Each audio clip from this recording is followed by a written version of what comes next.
You know, we could all use some encouragement. And I've got some good news for you. Welcome to 5 Minutes with Mark.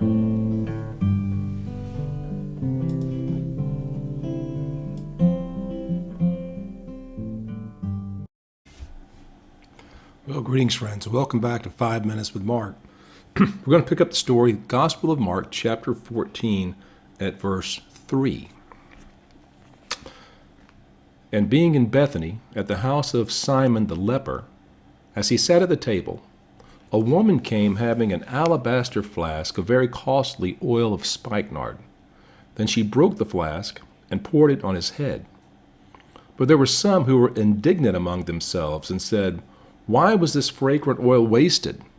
For it might have been sold for more than 300 denarii and given to the poor." And they criticized her sharply. But Jesus said, "Let her alone.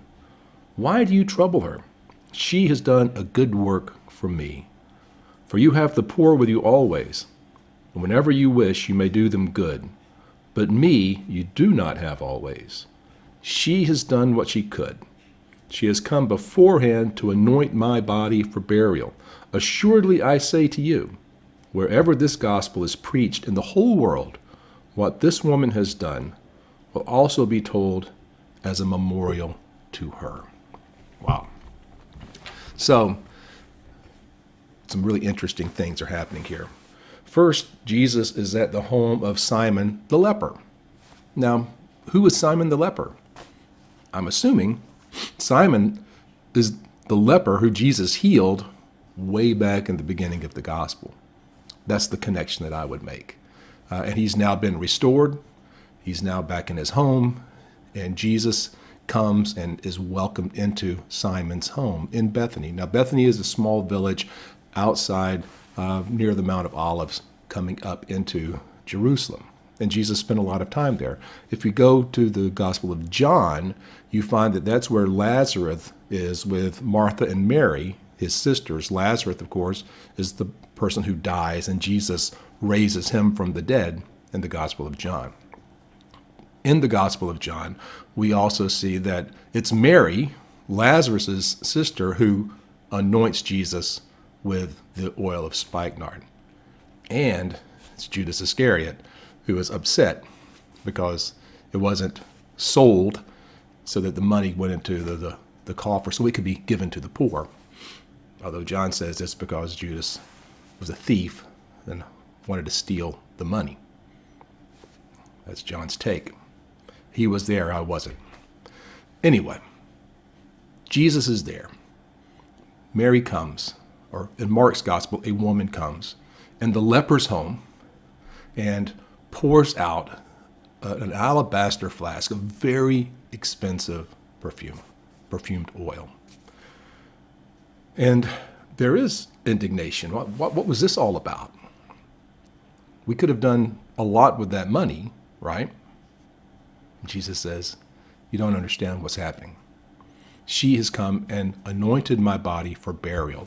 Now, he's given them clue after clue after clue. Remember, he told them back when they were on their way up to Jerusalem that he was going to be betrayed. He was going to be taken into the hands of the Gentiles. He was going to be crucified and killed, and the third day he's going to rise from the dead.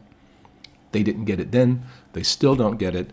He's giving them every opportunity, and I'm sure more than we have recorded in the Gospels, he's telling them, guys, this is it.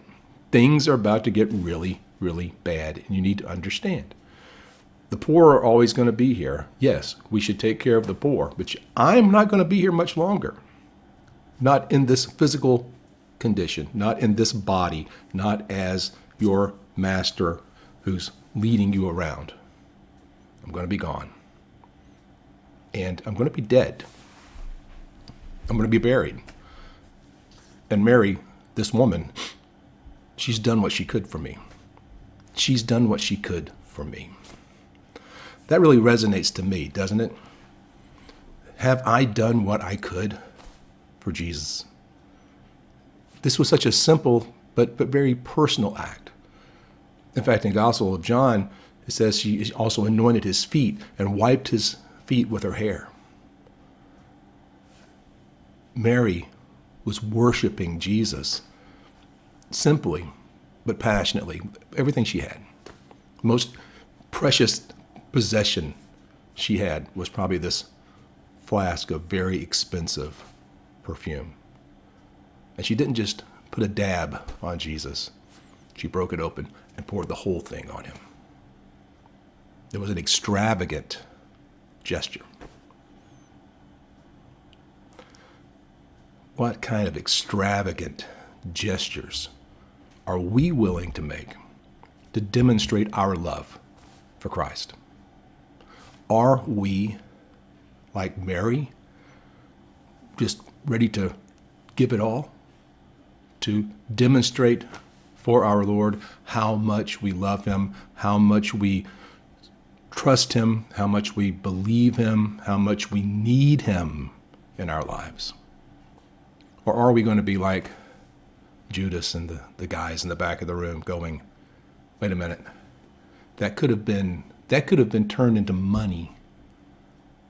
And money, remember, is comfort. Money is what we rely on. That gives us security. And Jesus has already told us, no, it doesn't. But we struggle with that, don't we? It's Passover. Jesus has now been anointed, physically prepared for burial. And he says, wherever this gospel is preached from all time, the whole world, this woman is going to be remembered for what she's done. And that's true. We're still talking about this extravagant gesture that she gives at the home of a leper a few days before Jesus is betrayed and crucified. Such an important thing that's going on. And we're only getting started. See you next time. Hey friends, I sure hope you're enjoying this casual stroll through the Gospel of Mark. And if you'd like to know more about me and what I'm doing, check out my website, theeclecticmonk.com. There you'll find all kind of other stuff that I've been doing. And I really hope that you'll share this Bible study with the people around you. Till next time, God bless you.